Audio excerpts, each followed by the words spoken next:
Hello everyone, welcome back to my channel and thank you so much for clicking on this video. Re tlo bolela ka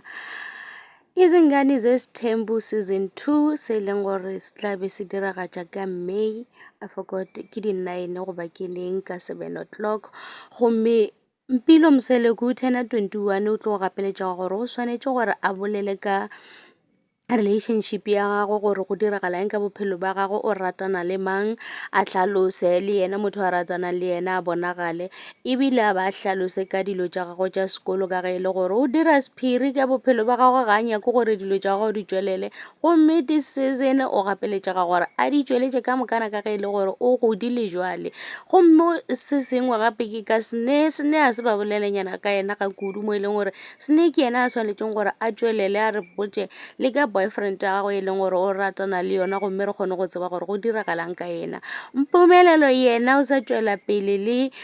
Tirelo le Vuyo ba e leng gore ba ratana ene basadi ba le ba swarane ge e le gore Mpilo o dira se sengwe le se sengwe bona ba bolela ka sona. Gomme yena Mpumelelo o sa tšwela pele ka drama, o sa dira tše e leng gore o ba di dira go season 1, o sa kgopela ditshwarelo ka ge e le gore o tla ba na le kamano le magare ba mang a e leng gore o tla ba ratana le yena. A ke tsebe gore go diragalang ka Mpilo, a e ka ba e le gore o nyaka go ba le basadi ba 4 goba jwang ka gobane o re o nyaka go tšweletša legacy ya papa gagwe a dire tše e leng gore papa gagwe o ba di dira, a mo fe maele mola le mola gomme le yena a kgone go ba ka gare ga a polygamous relationship. And then gape kwa go season 1 re ile ra bona Mpilo a ba ne le kamano le Mosekgarebe le e leng gore le be le interview mo ga Musa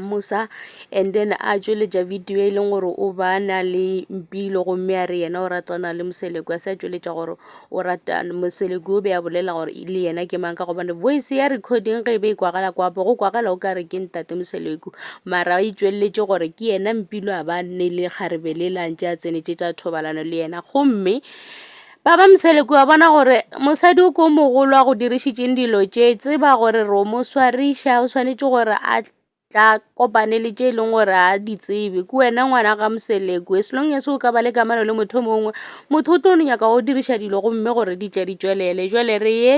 emetše season 2 gore tla re e bone gore drama ke efeng ka ge e le gore drama ke e leng gore ke bona le yona. And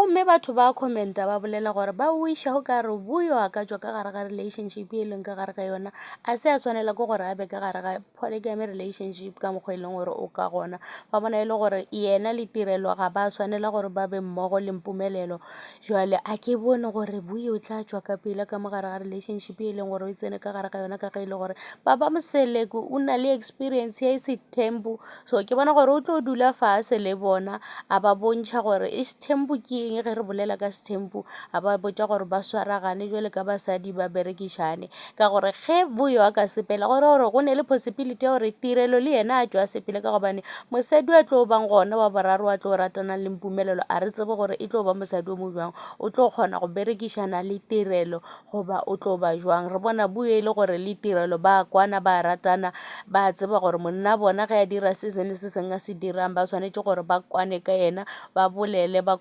mmotšiše gore a e ka ba ke eng se e leng gore wa se dira Mpumelelo, gore reng o senke wa re botša ka se e leng gore wa se dira.